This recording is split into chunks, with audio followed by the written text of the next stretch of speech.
ഈശോമിശിഹായ്ക്ക് സ്തുതിയായിരിക്കട്ടെ. ഞാൻ brother Shaiju Adappally, Ernakulam saint Mary's prayer മിനിസ്ട്രിയിൽ നിന്നാണ്. കേസിൽ വിജയം ലഭിക്കാനും നീതി നടപ്പാക്കി കിട്ടുന്നതിന് വേണ്ടിയുള്ള 2 വചനങ്ങളാണ് പങ്കുവെക്കുന്നത്. പക്ഷേ ഒരു കാര്യം ചെയ്യണം, അനീതിയായിട്ടുള്ള കേസ് കൊണ്ടുപോയി കൊടുത്തത്, അതായത് പണ്ട് അവകാശം കിട്ടിയതാണ്, പക്ഷേ മൂലം ഒപ്പിട്ട് കൊടുത്തുമില്ല, ഒട്ടും മേടിച്ചില്ല. ഒരു ഉദാഹരണം പറയുന്നതാണ്. ഇതുപോലെ ശരിക്കും പറഞ്ഞാൽ നീതിപൂർവ്വം എന്ന് പറഞ്ഞാൽ കിട്ടാനില്ല, പക്ഷേ രേഖകളില്ലാത്തതുകൊണ്ട് വീണ്ടും മേടിച്ചെടുക്കുന്ന അത് അനീതിയായ കേസാണ്. ഒരു പ്രാവശ്യം കിട്ടിക്കഴിഞ്ഞു, അപ്പനുണ്ടായിരുന്നപ്പോൾ തന്നതാണ്, പിന്നെ ആങ്ങളമാരെ കുത്തിപ്പിടിക്കുന്ന അവസ്ഥ. ഇങ്ങനെയൊക്കെയുള്ള ഇതുപോലെയുള്ള ചില കാര്യങ്ങളൊക്കെ ഉണ്ട് അനീതിയായിട്ടുള്ളത്, അല്ലെങ്കിൽ കൊടുത്തതിന് രേഖയില്ലാത്തത് കൊണ്ട് ഒന്ന് മേടിക്കുന്നത് കാണട്ടെ എന്ന് പറയുന്ന ഇതുപോലെ വ്യാപാരങ്ങളിലൊക്കെ ഉള്ള, അപ്പോൾ ദൈവം പോലും പൊറുക്കാത്തതെന്ന് പറയും. അതായത് കുത്തിപ്പറിച്ചെടുക്കുന്ന, മറ്റുള്ളവരുടെ ഒരു കരുണയും കാണിക്കാതെ പിടിച്ചു പറിച്ചെടുക്കുന്ന അവസ്ഥ.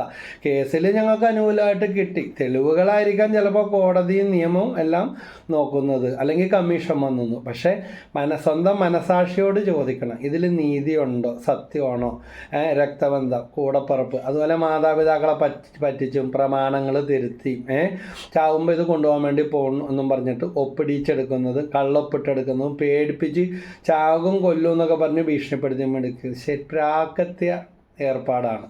അതുകൊണ്ട് അതൊക്കെ അനുഭവിക്കാൻ പോലും പ്രയാസമായിരിക്കും. അനുഗ്രഹത്തോടെയാണ് ആകാശം എൻ്റെ സിംഹാസനം, ഭൂമി എൻ്റെ പാദപീഠം. അപ്പം ഈ ഭൂമിയിലുള്ള സ്ഥാവര ജംഗമ സ്വത്ത് വസ്തുവകകളെല്ലാം ദൈവത്തിൻ്റേതാണ്.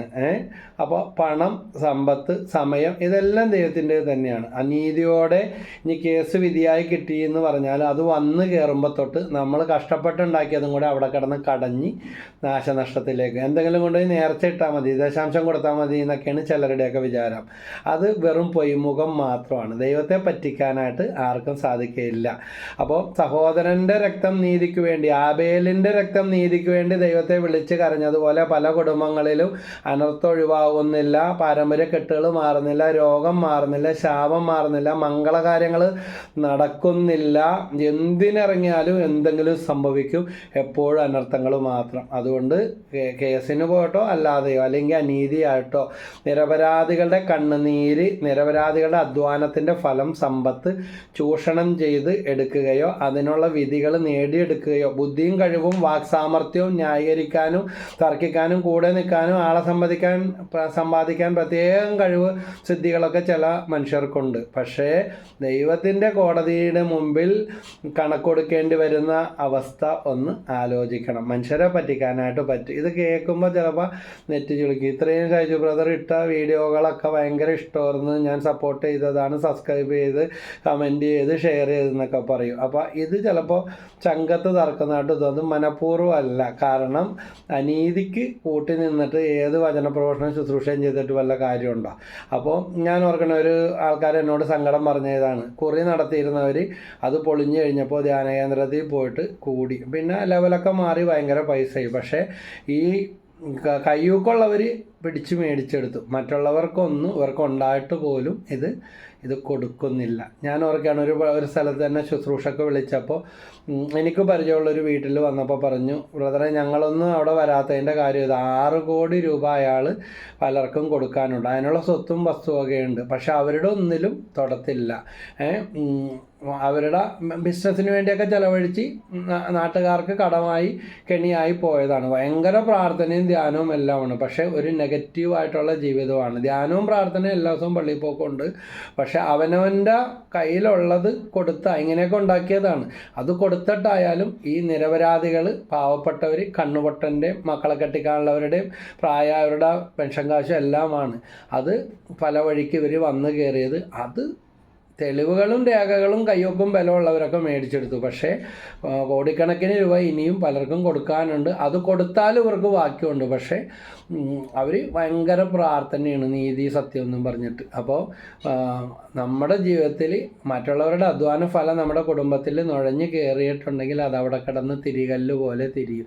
ഇത് അടുത്ത തലമുറയിലോട്ട് പോയാൽ, നമ്മൾ മരിച്ചു പോയാൽ എല്ലാം തീർന്ന് ഞാൻ അങ്ങോട്ട് കൊടുത്ത് മാറ്റി എഴുതി എന്നൊക്കെ പറയും. ചിലർ ഭാര്യയുടെ പേരിൽ പറ്റിച്ചെടുത്ത് മാറ്റി എഴുതി അവിടെ നിന്ന് വീണ്ടും മാറ്റി എഴുതി എന്നൊക്കെ പറയും. മനുഷ്യരെ പറ്റിക്കാൻ, അല്ലെങ്കിൽ മനസാക്ഷിയുടെ മുമ്പിൽ തൽക്കാല രക്ഷപ്പെടലിന് വേണ്ടി, രക്ഷപ്പെടാൻ പറ്റുമോ? രക്ഷപ്പെടല്ല. ഇങ്ങനെയൊക്കെ പല നാടകവും കാണിക്കും. പക്ഷെ അവിടെ കിടന്ന് തിരികല്ല് പോലെ അത് തിരിയും. അതുകൊണ്ട് ആരെയും പറ്റിക്കാതെയും വഞ്ചിക്കാതെയും ജീവിക്കാനുള്ള അനുഗ്രഹത്തിന് വേണ്ടി പ്രാർത്ഥിക്കുകയും ഈ കേസുകൾക്ക് പിന്നിൽ പ്രവർത്തിക്കുന്ന കാപട്യത്തിൻ്റെ അനീതിയുടെയും ദുരാത്മാക്കളെ ബന്ധിച്ചു പ്രാർത്ഥിക്കുക. എത്രയോ പേര് കേസും അതുപോലെ നീതി നടത്തി കിട്ടാൻ പ്രാർത്ഥിച്ച മുഖ്യമന്ത്രിയുടെ അടുത്ത് വരെയും പോയി, കോടതിയിലും പോയി, പോലീസ് സ്റ്റേഷനിലും പോയി, അതുപോലെ കൊടുത്തിട്ടു. പക്ഷേ കർത്താവിൻ്റെ വചനം വെച്ച് ഉപവസിച്ച് കണ്ണുനീരോടെ കുമ്പസാരിച്ച് കുർബാനയൊക്കെ സ്വീകരിച്ച് അനുദിന ബലിയിൽ സമർപ്പിച്ച് പേര് വെച്ച് കരണക്കൊന്തയിലൊക്കെ പ്രാർത്ഥിച്ച് വചനം വെച്ച് പ്രാർത്ഥിച്ചിട്ട് ഓടി വന്നിട്ട് ബ്രദറേ നീതി നടത്തി കിട്ടി, ഇത് ഭയങ്കര അത്ഭുതമായി, ഇപ്പം ഞങ്ങൾ മരിച്ചാലും ഇത് മാറില്ലെന്ന് ഓർത്ത്. ഇങ്ങനത്തെ എത്രയോ സംഭവങ്ങളുണ്ടെന്നറിയാമോ? അതുകൊണ്ട് നമ്മുടെ ദൈവം ജീവിക്കുന്ന വിധിയാളനും ന്യായാധിപന്മാരുടെ ന്യായാധിപനുമാണ്. സൈന്യങ്ങളുടെ കർത്താവ് എന്നാണ് അവിടുത്തെ നാമം. സൈന്യസമേതം വന്ന് നിരപരാധിയെ കണ്ണുനീരും വിരോധനവും എല്ലാം അതിനെല്ലാം പരിഹാരം തരും. അപ്പോൾ വചനം വെച്ച് നമുക്ക് പ്രാർത്ഥിക്കാം. അതുപോലെ അർഹതപ്പെട്ട എന്തെങ്കിലും നമ്മുടെ ജീവിതത്തിലോ കുടുംബത്തിലോ കടന്നു കൂടിയിട്ടുണ്ടെങ്കിൽ സഖ്യവൂസിൻ്റെ ഭവനത്തിൽ ഈശോ വന്നപ്പോൾ സഖ്യവൂസ് പരിഹാരം ചെയ്യുകയും കർത്താവിൻ്റെ മുമ്പിൽ ഏറ്റു പ്രഖ്യാപിച്ചു. കർത്താവ് ഒന്നും പറയണില്ല. പക്ഷേ ലൂക്കാ 19:9 ഇന്ന് ഈ ഭവനത്തിന് രക്ഷ ലഭിച്ചിരിക്കുന്നു, ഈശോ പറഞ്ഞ ഇതാണ്. അതുകൊണ്ട് രക്ഷപ്പെടാതെ കിടക്കുന്നുണ്ടെങ്കിൽ അർഹതപ്പെടാത്തതോ അനീതിയായിട്ടുള്ളതോ കുടുംബത്തിലോ തലമുറകളിലോ കിടക്കുകയോ ദശാംശം കൊടുക്കുകയോ നേർച്ചകൾ ദൈവത്തെ വഞ്ചിച്ചെടുക്കുന്നവരുണ്ട്. അതൊക്കെ ചിലർക്ക് അലർജിയാണ്. പള്ളിക്ക് കൊടുക്കണം, പട്ടക്കാരന് കൊടുക്കണം, ധ്യാനകേന്ദ്രത്തിന് കൊടുക്കണം എന്ന് പറയും. ന്യായമായിട്ടുള്ളത് കൊടുത്താൽ മതി. ദശാംശങ്ങളിലൂടെ ഗലാത്യ 6:6 പറയുന്നുണ്ട്, വചനം പഠിക്കുന്നവൻ തൻ്റെ എല്ലാ നല്ല വസ്തുക്കളുടെയും പങ്ക് കൊടുക്കണം. അല്ലാതെ ചിലർ പറയും അതിൻ്റെ ശാപം ഇല്ലാതിരിക്കട്ടെ, പള്ളിക്ക് കൊടുത്തേക്കാം, പുണ്യാളിന് എണ്ണ മേടിച്ച് വിളക്കിൽ ഒഴിച്ചു കൊടുത്തേക്കാം, വലിയ മാല ഇട്ടേക്കാം. അതൊന്നും അല്ല. അവിടെ കിടന്ന് അത് നമുക്കെതിരെ സാക്ഷ്യമായി തരും, വിളിച്ചു പറയും. അതുകൊണ്ട് പ്രായശ്ചിത്തവും പരിഹാരവും ഒക്കെ ചെയ്യണം. അർഹതപ്പെട്ടവന് അർഹതപ്പെട്ട രീതിയിൽ കൊടുക്കണം. സഹോദരങ്ങളുടെ കുടുംബം എല്ലാം ഞങ്ങൾ ഒരു വീട്ടിൽ ഒരാളിങ്ങനെ മരിക്കാതെ നശിച്ച് ദ്രവിച്ച് കിടക്കുകയാണ് വർഷങ്ങളായി. അപ്പോൾ ഞാൻ ചോദിച്ചു ഈ കൊച്ചു വീടുകളൊക്കെ ആരുടെയാണ്? അപ്പോൾ പറഞ്ഞു ഈ മരിക്കാറായി കിടക്കുന്ന ആൾ ഭയങ്കര ദുഷ്ടനായിരുന്നു, അവർക്കൊന്നും ഉപകാരപ്പെടാത്ത രീതിയിൽ കയ്യൊപ്പും പഠിപ്പും ഉള്ളവനായിരുന്നു, അതുകൊണ്ടാണ് അവരുടെയൊക്കെ വീടുകൾ ഇടങ്ങേറ് പിടിച്ചതുപോലെ വാലും കോലുമായിട്ടുള്ള രീതിയിലൊക്കെ വെച്ചേക്കണേണ്. അപ്പോൾ ഞാൻ പ്രാർത്ഥിക്കാനായിട്ട് വന്ന ഒരു സംഭവമാണ് പറയുന്നത്. ഇയാൾ മരിക്കുന്നില്ല, ഇങ്ങനെ കിടപ്പാണ്. അപ്പോൾ പറഞ്ഞ ഇതാണ് ഭയങ്കര ദുഷ്ടത്തരമായിരുന്നു. പക്ഷേ ദൈവഭാഗ്യം കൊണ്ട് ഇയാക്കണ മോൻ നല്ലോണം നോക്കണുണ്ട്. അത് അയാൾക്ക് അറിയാൻ പാടില്ല എന്നറിയില്ല, അങ്ങോട്ടും ഇല്ല വർഷങ്ങളായിട്ട് കിടക്കുന്ന അവസ്ഥ. ഒന്ന് വന്ന് പ്രാർത്ഥിക്കും ബ്രദറേ എന്നും പറഞ്ഞത് ഓർക്കുകയാണ്. പ്രാർത്ഥിക്കണയൊക്കെ നല്ലതാണ്. പക്ഷേ നിരപരാധിയുടെ കണ്ണുനീര് ശാപവും നമ്മുടെ കുടുംബത്തിലോ തലമുറകളിലോ വീണ് കിടക്കുന്നുണ്ടെങ്കിൽ ഒരു വ്യക്തി എന്നോട് പറഞ്ഞതാ, ബ്രദറെ അത് ശരിയാണ്, ഞാൻ എന്നാൽ കഴിയുന്ന രീതിയിൽ അവർക്കുള്ള അവകാശം കൊടുത്തില്ല, സ്വത്തും കൊടുത്തില്ല, അവരെക്കുറിച്ച് എല്ലാ വചനങ്ങളും പറഞ്ഞു പരത്തി എല്ലാ ബന്ധുക്കളുടെ മുന്നിൽ നാറ്റിയ അവസ്ഥയാണ്. പക്ഷെ ഞാനിപ്പോൾ അവരുമായിട്ട് നല്ലൊരു രമ്യതയിലേക്ക്, കുടുംബക്കാരെല്ലാം ഭയങ്കരമായ വ്യാജങ്ങൾ പറഞ്ഞ് തെറ്റിദ്ധരിച്ച് ഒരു വിധവയായ സ്ത്രീക്കെതിരെ, പക്ഷേ അവരോട് വിളിച്ച് സംസാരിച്ചു, ക്ഷമ ചോദിച്ചു. അങ്ങനെ രമ്യതയോ കുടുംബത്തിൽ നിന്ന് മാരകമായ രോഗങ്ങൾ ഇങ്ങനെ മാറാതെ ഓടിക്കളിക്കുന്ന അവസ്ഥകളാണ്. അപ്പോൾ ഇതൊക്കെ ഒരു കെട്ടാണ്. യേശുവിൻ്റെ രക്തം കൊണ്ട് കഴുകണേ എന്ന് പ്രാർത്ഥിക്കുക. കള്ളക്കേസുകൾ പിൻവലിക്കണം. കള്ളക്കേസുകൾ കൊടുത്തിട്ടുണ്ടെങ്കിൽ ഉടൻ പിൻവലിക്കുക, അവസാനിപ്പിക്കുക. കള്ളക്കേസുകൾ വഴി നേടിയിട്ടുണ്ടെങ്കിൽ പരിഹാരവും പ്രായശ്ചിത്തവും പശ്ചാത്താപവും പ്രേക്ഷിത പ്രവർത്തനങ്ങളും എല്ലാം ആവശ്യമാണ്. നിരപരാധിയുടെ കണ്ണുനീര് ഭവനത്തിൻ്റെ അടിത്തറ ഇളക്കിക്കളയും. അത് കള്ളൻ്റെയും കൊള്ളക്കാരൻ്റെയും ഭവനത്തിലേക്ക് ശാപത്തിൻ്റെ ചുരുൾ കടന്നു വരുന്ന സഖറിയ 5:3-4 വചനത്തിലൊക്കെ പറയുന്നുണ്ട്. അപ്പോൾ പ്രാർത്ഥിക്കേണ്ട 2 വചനങ്ങൾ നീതി നടപ്പാക്കി കിട്ടാൻ വേണ്ടി എത്രയോ ആളുകൾക്ക് പറഞ്ഞു കൊടുക്കുകയും പ്രാർത്ഥിക്കുകയും ഒക്കെ ചെയ്തിട്ട് ബ്രദറേ അത്ഭുതമായി പോയി ബ്രദറേ, പ്രാർത്ഥനയ്ക്ക് ഇത്രയും ശക്തി ഉണ്ടാകുന്നു. പാവങ്ങൾ കടമേടിച്ച് വരെയും കേസ് നടത്തി അവർക്ക് വേണ്ടി വാദിക്കാനോ സാക്ഷി പറയാനോ അങ്ങനെ വിഷമിച്ച പലരും വന്ന് പറഞ്ഞിട്ടുണ്ട്, ജീവനുള്ള ദൈവമുണ്ട് ബ്രദറേ, അവരിങ്ങോട്ട് വിളിച്ച് അങ്ങോട്ട് പല വഴികളിലൂടെ വർഷങ്ങൾ കടന്നുപോയിട്ടും തീർക്കാൻ നോക്കിയിട്ട് തീരാത്ത കേസ് സ്വസ്ഥതയില്ലാതെ ഇങ്ങോട്ട് വന്ന് തീർത്തു. ഈ അടുത്തും കൂടി കൂട്ടായ്മയിൽ വന്നൊരു കേസ് ഇതുപോലെ കേസ് അത്ഭുതകരമായിട്ട് തീർന്നു കിട്ടിയെന്നും പറഞ്ഞ് സാക്ഷ്യപ്പെടുത്തി. അപ്പോൾ പ്രാർത്ഥിക്കുക. ആളെല്ലാം മാനും മാഞ്ചാതി ഇല്ലാതെ എല്ലാവരും മണ്ണടിഞ്ഞു പോയിട്ട് കേസ് തീർന്നിട്ട് എന്താ കാര്യമുള്ളത്? അതുകൊണ്ട് കേസുകളൊക്കെ യേശുവിൻ്റെ കാലത്ത് ഇന്നും. അതുകൊണ്ടാണ് ലൂക്ക 18:1 പറയുന്നത്, ഭഗ്നാശരാകാതെ പ്രാർത്ഥിക്കുവിൻ, നീതി അല്ലാതിരിക്കെ വിധവയ്ക്ക് നീതി നടത്തി കൊടുത്ത ന്യായാധിപൻ്റെ ഉപമ. അതായത് കൂടെ കൂടെ വന്ന് ന്യായാധിപനെ അസഹ്യപ്പെടുത്തിക്കൊണ്ടിരുന്ന, അതുപോലെ തന്നെ മുട്ടിപ്പാട്ട് കണ്ണുനീരോടെ പ്രാർത്ഥിച്ചാൽ ദൈവം തനിക്ക് തൻ്റെ മക്കൾക്ക് നീതി നടത്തി തന്നിരിക്കും പറയുന്നത്. ഏത് വിഷയമായാലും മക്കൾ അനുഭവിക്കേണ്ടത് നായ്ക്കൾക്ക് ഇട്ട് കൊടുത്തിട്ട് കാര്യമൊന്നുമില്ലല്ലോ. ചിന്നിച്ചെതറി എല്ലാം ഉണ്ടെന്ന് പറഞ്ഞിട്ട് അനുഭവിക്കാൻ പറ്റാതെ കിടന്നിട്ട് വല്ല കാര്യമുണ്ട്. അതുകൊണ്ട് വിട്ടുവീഴ്ച ചെയ്ത് ഇത്തിരി കുറഞ്ഞു പോയാലും നമ്മൾ ജീവിച്ചിരിക്കുന്ന സമയത്ത് ഇലക്കും മുള്ളിനും കേടില്ലാതെ ഒന്ന് വിട്ടുവീഴ്ച ചെയ്യും. ഈ ശുശ്രൂഷ ഒരാൾക്കെങ്കിലും ഉപകാരപ്പെടുന്നുണ്ടെങ്കിൽ ഞാൻ കൃതാർത്ഥനായി. കേസുകൾ പിൻവലിക്കും. ഇപ്പം ചിലപ്പോൾ അനീതി അവരുടെ വശത്താണെന്ന് നമ്മൾ പറഞ്ഞേക്കാം.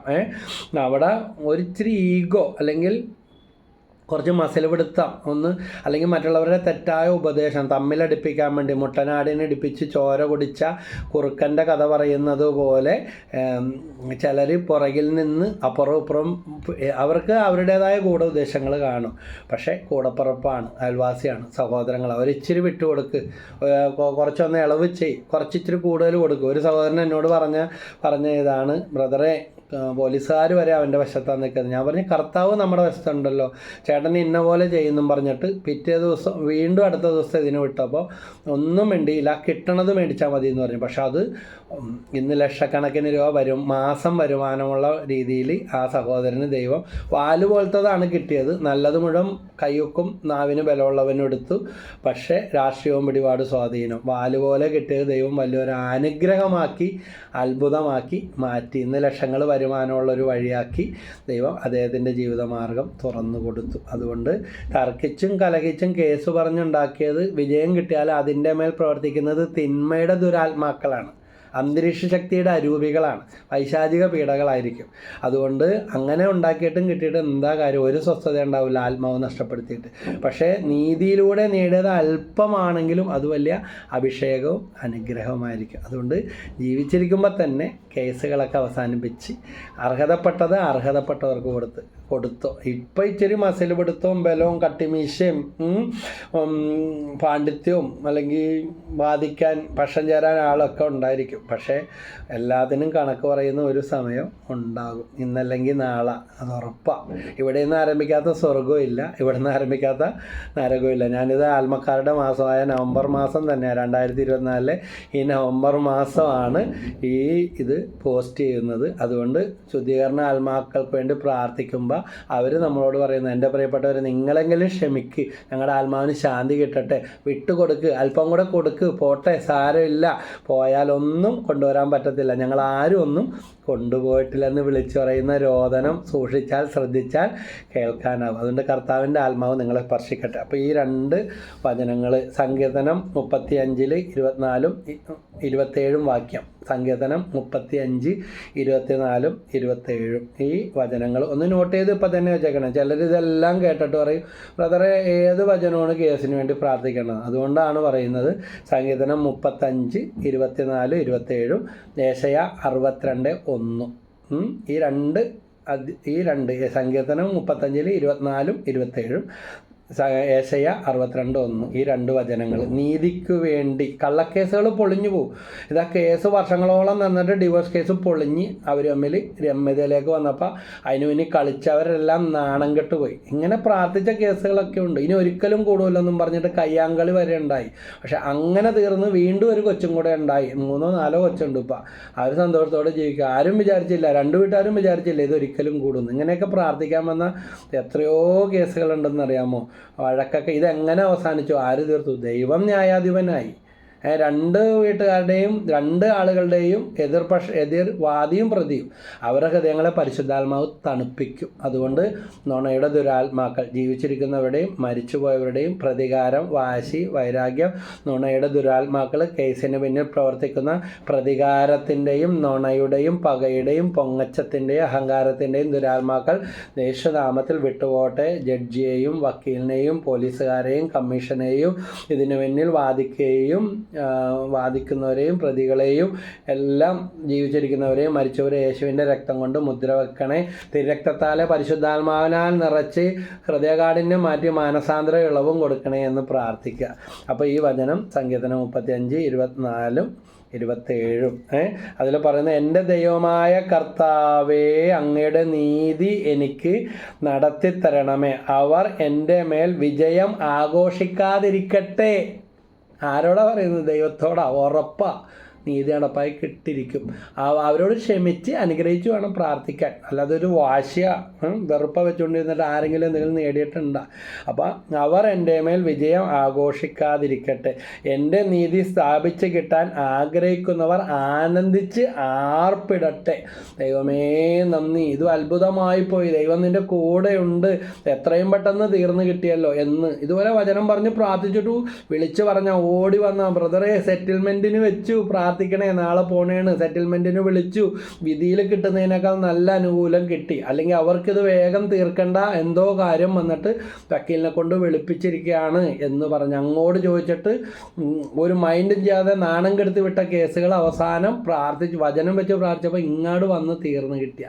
ഏത് ശത്രു എത്ര ശക്തനായാലും അതിനേക്കാൾ ശക്തനായ ലൂക്കാ 11:21 ശക്തനായുധധാരിയായി തൻ്റെ ഭവനത്തിന് കാവൽ നിൽക്കും, അവൻ്റെ വസ്തുക്കൾ സുരക്ഷിതമത്രേ.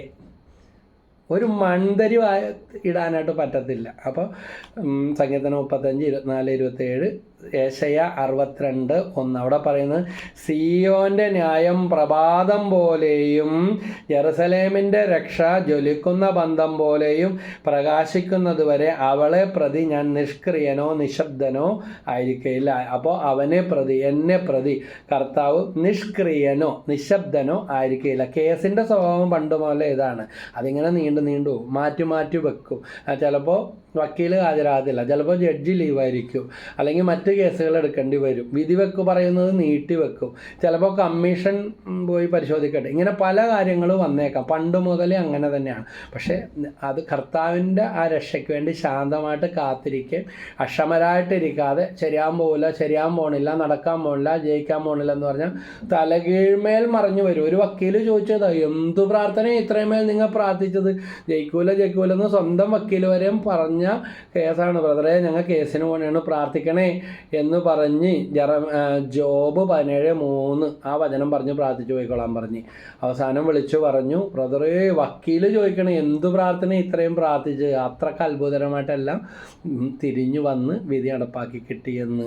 അപ്പോൾ ഈ വചനങ്ങൾ 2 വചനം സങ്കീർത്തനം 35, 24, 27 അതുപോലെ ഏശയ്യ 62:1 ഈ 2 വചനം പറഞ്ഞ് പ്രാർത്ഥിക്കുക. സാക്ഷ്യപ്പെടുത്താൻ ഇടയായിരിക്കും. ആളുകൾ ചത്ത് മണ്ണടങ്ങിയിട്ടല്ല, അങ്ങനെ പറഞ്ഞുകൊണ്ടിരിക്കല്ല. അങ്ങനെ പറഞ്ഞെങ്കിൽ ദൈവത്തോട് മാപ്പ് പറയേ, യേശുവിൻ്റെ രക്തം കൊണ്ട് കഴുകി നീതി നടപ്പാക്കിക്കണേ. യേശുവേ നന്ദി, സ്തുതി. ദൈവമേ കേസിൽ വിജയം നടപ്പാക്കണേ, നീതിയായത് സ്ഥാപിച്ചു കൊടുക്കണമേ, ഇരുപക്ഷങ്ങളിൽ ഹൃദയങ്ങളെ തണുപ്പിക്കണേ, രമ്യതയുടെ ആത്മാവിനെ അയക്കണമേ, പരിശുദ്ധാത്മാവേ പറന്നിറങ്ങണേ, പരിശുദ്ധ അമ്മേ മാതാവേ അഭിഭാഷകയായി സഹരക്ഷകയായി അമ്മ കടന്നു വന്ന് മാധ്യസ്ഥം വഹിക്കണേ. നീതിമാനായ വിശ്വപിതാവ് ഞങ്ങൾക്ക് വേണ്ടി പ്രാർത്ഥിക്കണേ. മാലാഖമാരെ ഞങ്ങൾക്ക് കാവലായിരിക്കണേ, കൂട്ടായിരിക്കണമേ. യേശുവേ നന്ദി, യേശുവേ സ്തുതി. നിത്യം പിതാവിൻ്റെയും പുത്രൻ്റെയും പരിശുദ്ധാത്മാവിൻ്റെയും നാമത്തിൽ ആമേൻ. ഈശോ മിശിഹായ്ക്ക് സ്തുതിയായിരിക്കട്ടെ. Praise the Lord.